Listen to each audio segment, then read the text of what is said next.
Hello, ladies and gentlemen, and welcome to this. This is your weekly WWE NXT review. Thank you for joining me. Today, I'm your host, LK from KocoSports.net. That's KocoSports.net. It's where the world goes to catch so combat sports a bubble, where it's okay to be a passionate fan. And what do you, the internet industry, watching this live, think of this week's NXT? Do you think the show's a win? Do you think the show's a loss? Or do you think the show's a tie? Me personally, I don't know, I'm a bit on the fence, and it's a struggle. Part of me thinks win, part of me thinks tie. It's not a loss. Far from a loss. I mean, Bobby Roode's promo to kick off the show was by all means a win. But parts of it, I got bored. And when it's an hour-long program and I'm getting bored, that's not a good sign. That's really, really not a good sign. If I'm watching a 1 hour programming, I'm expecting it to flick and fly by. By 40 minutes in, by the TM6-1 versus the Revival match, I'm checking my phone. I'm checking my tweets. I'm setting up this live show. I'm getting my keys ready to go right here in the office. You know, that's not what I look for. Well, we'll get more into that when we actually break down. So give the show a win, loss, or a tie. I'll be reading your live comments at the end of the show. So let's get down. We're breaking this show down first. So we are the 3rd of August, 2016. My God, it's fast. The year's going incredibly fast. Our commentators for this evening are one Mr. Tom Phillips and Corey Graves. He's been doing a good job on Monday Night Raw for the past 2 weeks. We have Hideo Itami come out, making his return from injury. Obviously injured his left shoulder last year. He has this really nasty scar around here. Looks absolutely brutal. He gets some very loud welcome back chants. He's facing Sean Maluta from WWE Cruiserweight Classics fame. He obviously lost to Kota Ibushi in week 1 of the WWE Cruiserweight Classic. We'll be reviewing that with hopefully Booms tomorrow. If Booms is around, he's apologies for Booms not being here with us for our normal weekly NXT review. However, Booms is he's got tough work, so I do apologize from him. Hitami, though, gets the win with running the standard, typical NXT squash match. And one thing I've forgotten is the crowd chanted GTS. Now, I'm not a fan of these full sale fuckers. I think they are absolute nimrods, imbeciles. But that GTS chant, now, this is something that, if done properly, and in NXT I trust, I generally do trust NXT to be able to do this. But if they just leave this, and leave, and leave, and leave, because when Itami hits that GTS, that's going to be a great moment. I'm not a fan of him hitting it on house shows or live events, whatever you call them these days. I want this at a takeover for the NXT title or at Mania. If you're going to bring him up soon without the NXT title, which I think is wrong, I think he shouldn't hit it. That could be a great moment if you don't just go, hey, look, the crowd are popping for want the GTS. Oh, let's have that as your finisher. No. Use that when you have to, when that running knee doesn't work, and then you do it again and it doesn't work. What can Hideo Itami do? He has to pull it out of his bag, his old arsenal. You know, maybe in a match against Nakamura for the NXT title, presuming Nakamura beats Joe at Takeover Brooklyn. So that's one thing that, especially in this match, is that I was happy he didn't hit the GTS. I was happy he's using the running knee. I was happy Hideo came back. Great timing, especially with all these call-ups. It's a great timing for Hideo Itami to come back, especially with Baylor going. I think with Baylor escorting up to the main roster, we can see Itami come out through the roots here and really take the spotlight from Baylor, even though Nakamura kind of has taken that spot. But maybe Itami's taking Nakamura's spot. Me personally, I'm craving an Itami versus Nakamura match. I don't know if that's ever taken place, personally, because obviously Nakamura is New Japan Pro Wrestling and it's Hideo Itami form of Kenta for Pro Wrestling Noah. So I don't actually know if these two have ever locked up. And if they have, please, someone will put in the comments below if they have, and give you a quick shout out. I can't give this a star ratings or squash. We go to a backstage promo with the Revival. Dash claims to be the best tag team in the world. Dawson agrees. TM6-1 interrupts and challenges him to a match. Dash and Dawson say, fuck off, we're the tag champs. Who the fuck are you? Gargano, Ciampa come in. They claim to be #1 contenders. Dash and Dawson tell them, you know what? We're the champs. Sort this out amongst yourselves. And gracefully walk off. decent promo, led to a TM61 versus the Revival match announced, sorry. I didn't really understand that, so does that mean they sorted it out backstage? I just didn't get how you went from that to TM61 versus the Revival later on in the show.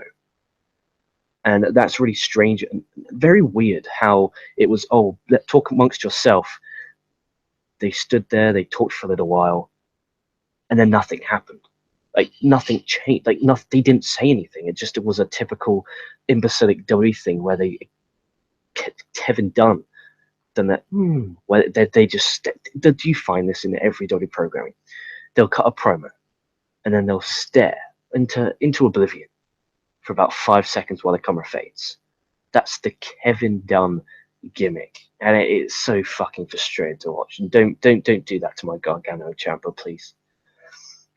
So Mojo Rawley, yes, Mojo Rawley, his final NXT appearance versus Chris Napkins. Out of everyone you could bring up, out of everyone from this roster, this pretty deep roster of Austin Aries, Bobby Roode, Shinsuke Nakamura, Samoa Joe, Johnny Gargano, Tommaso Ciampa.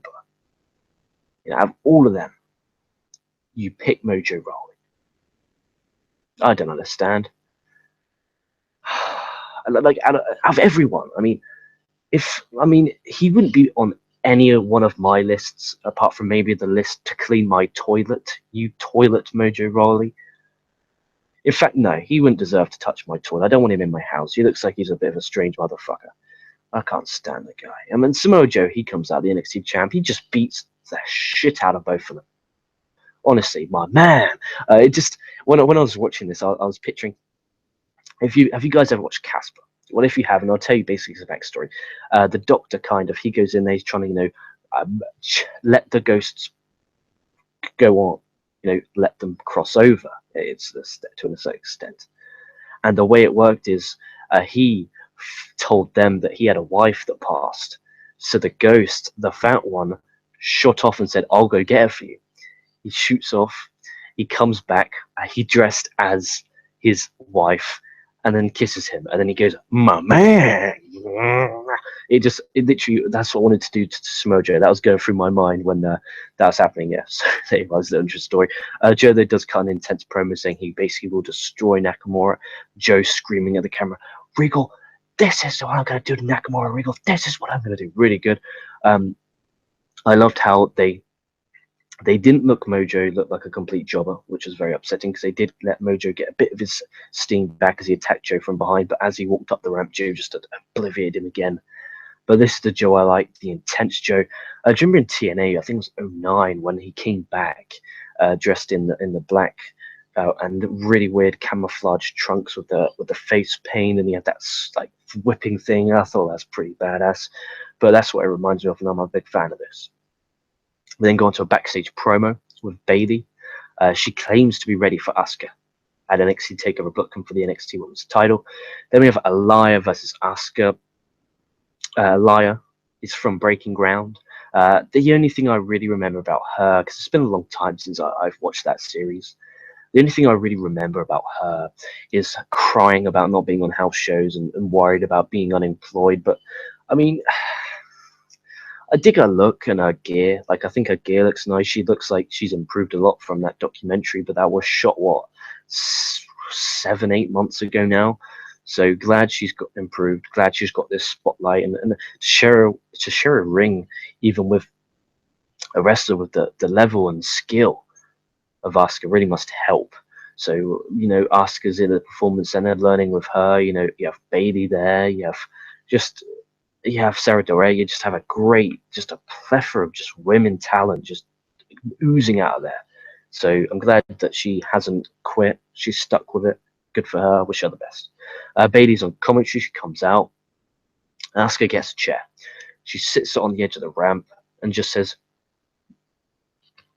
points at Bayley saying, "You sit on it." Didn't need to say one fucking word. She pointed. That's good, because obviously you're taking her weakness, which is talking, and you're transitioning that into a strength, making her a storyteller. That is magnificent. That is great. That is a win. Really, really good. I was worried that we're going to get a promo from Asuka. Not being disrespectful, but I can't understand a word the woman says. It's just brilliant. Just check that out. If that's one thing, I'd watch the Bobby Roode promo, and I'd watch that because that was really sick. But Bayley just throws the chair like, I'm not scared of you. Well, fuck off. What you got? Asuka though gets some of the Asuka log match over pretty quickly. Bayley makes her break the hold because she held the Asuka lock post bell. So obviously, Asuka Bayley comes in, sorry, to make save. I apologize. I'm starting all over the place. It's 2:17 a.m. I do apologize. Asuka then just stands dead in front of her, hoists the bell into the air. I'm not afraid of you. Bring it on. Let's see what you got.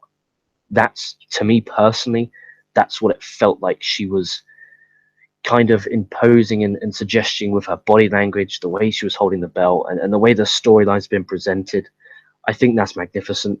I like how they didn't have Bayley shiver and quiver in fear. That was one of my main concerns, but they didn't. They had Bayley's, because Bayley now shouldn't be at the point in her career where she's scared and timid about being in front of people, because she's in front of 10,000 at Dallas. She's on Monday Night Raw, Battleground, 2 weeks ago now. There's no need for her to be scared. She's on the network every week. She's on Breaking Ground. There's no need for her to be scared at this point in her career. So I'm glad we kind of got out of that route. It's still a character you can get behind. The underdog story works with everyone. It worked with Sami Zayn in NXT. It's working with Bayley. Hopefully it'll work with Hideo unless he gets a mean streak. But as a whole, Aliyah didn't annoy me. Give yourself a Dave Koko's Barry Horowitz, buy Dave Koko's book. It links in the description box below. I personally bought it. It cost me £3. £3, helping a brother out. Asuka didn't annoy me. She impressed me, because I'm a bit hard on these Japanese guys when it comes to the speaking of the English language, because I'm not a fan of the English language being slaughtered, even though I'm very capable of slaughtering other people's language. And quite frankly, if you've ever seen a Lucha Underground or New Japan review of mine, I do that on a regular basis. But hey, I'm allowed. My show. Who tell me what to do? I do what I want. Vinnie Mac, you toilets. I do what I want. Vinnie Mac probably hates it, but as well, the accent, but because Vinnie Mac's one of the most racist people on the planet. But as a whole, Bayley did well. Asuka, excellent. Aliyah didn't annoy me. No rating as there's a squash, so no stars given out there. I'm going to get some live comments. We're halfway through the show, and if you're new to this show, live comments is the time where we just kind of like just chill, relax, gets a bit personal. We answer some Q&As, so that's what we're going to do. Obviously, oh, that's embarrassing. That is really embarrassing. So this is, obviously, we're live. We're competing with the Global Cruiserweight Classic right now on the W Network. That is big, stiff competition. We have no live comments. We'll move on. That's a bit embarrassing. That's never happened. I don't think that's ever happened before. That's crazy. Usually we do this review 1 hour after NXT goes off the air, but because Boom's told me he's not eligible to watch NXT, I said I'll do it, and I'll do it live straight after. That's really strange. We do have a backstage review of Biff Music. Biff says if he wants to hang with the best here in NXT, he has to go back to his roots. What does that mean? Instant Infantry, put in the comments below what you think will happen with Biff Music and his NXT run. Does this mean he's going to go back to being Biff Music? Will he go back to... He didn't really have a gimmick. He just came out like that, and he just came out running. That's not really a gimmick. So I don't really know what that means, and I'm intrigued, and at least it's got me asking questions. And I say that this a lot on Raw reviews and SmackDown reviews about it's important for a weekly episodic television program to have questions. Okay, an example. I just a couple of hours ago I watched EastEnders, which is a soap opera here in the UK, and basically there's about 3 stories that after each show. Questions. Wrestling, especially, it's different if it's not sports entertainment, but under the sports entertainment umbrella, I think it's very vital and important to have the questions. This got me thinking. Okay, asking questions in my brain, not out loud. Obviously, I'm saying out loud now, but it's different, and I like that. I dig that a lot. Asking questions is important. And then my segment of the night. And this is what I advise everyone to watch. If you don't watch anything from this NXT, you're on the network, you only have about 10 minutes before you have to shoot off to work, and you're like, oh shit, what should I watch? watch this segment. So Bobby Roode comes out looking dapper in that very nice suit. He comes out to this song, glorious, glorious, until I'm victorious. Like, dude, I can't describe how weird this theme song is. Please just go out of your way to listen to it. It's weird, but towards the end of the promo, it answers the question and makes sense. Roode cuts a promo saying NXT is the perfect place for him and claims NXT needs Bobby Roode. Crowd eating him up. Hot babyface here. Roode says he is taking NXT to the next level and taking it to a better place, and goes complete heel, saying he will see businessmen in suits, not idiots wearing oversized shirts. That was awesome. He went from being a big babyface to an instant heel in one sentence. That's called having a good promo with excellent delivery. That's all it took. That's really what it took. No, it's not rocket science, is it? It's really, really not. He claims NXT from now on, from this moment on, will be glorious. And then he hits his music. It's glorious, glorious. I will be defending the glorious. Dude, I can't sing it because I can't sing, and I don't want to slaughter this song. So just go out and check it. But I guarantee you, in a few weeks, maybe give it a few months, I think this will be the equivalent to "And I'd like my Oscars." Like, you guys know I sing Nia Jax's theme song, and I do that regularly, and it's a passion of mine, singing Nia Jax's theme song.